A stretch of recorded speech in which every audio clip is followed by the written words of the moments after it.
Aujourd'hui, je n'accède pas simplement à la magistrature suprême.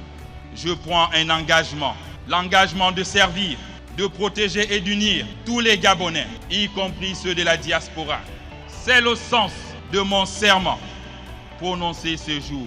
Le 3 mai 2025, devant des milliers de Gabonais et de Gabonaises, le président de la République, Brice Clotaire Oligui Nguema, a une nouvelle fois montré son choix, celui de servir la nation gabonaise. Depuis 100 jours, il agit pour rebâtir notre pays avec des mesures fortes, concrètes et impactantes.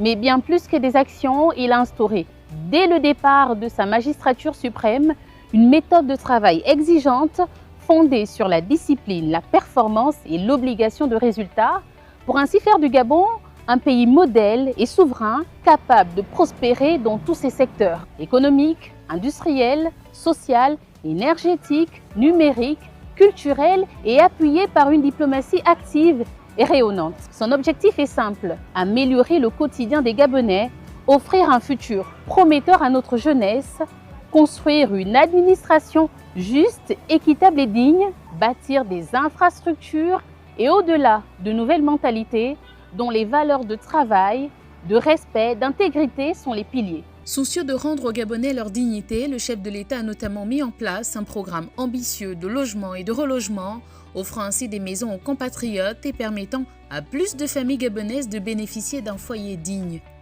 Pour y parvenir, il ne ménage ni son temps ni ses efforts.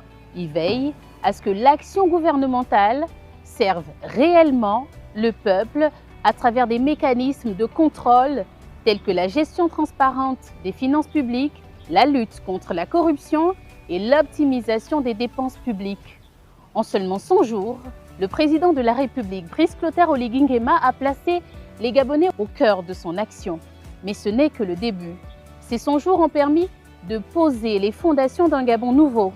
Et les prochains jours seront eux consacrés à construire un pays digne de nos aspirations. Le chemin qui conduit à l'essor vers la félicité sera long. Mais avec le travail, la discipline, l'effort, la foi en notre pays, nous déplacerons les montagnes.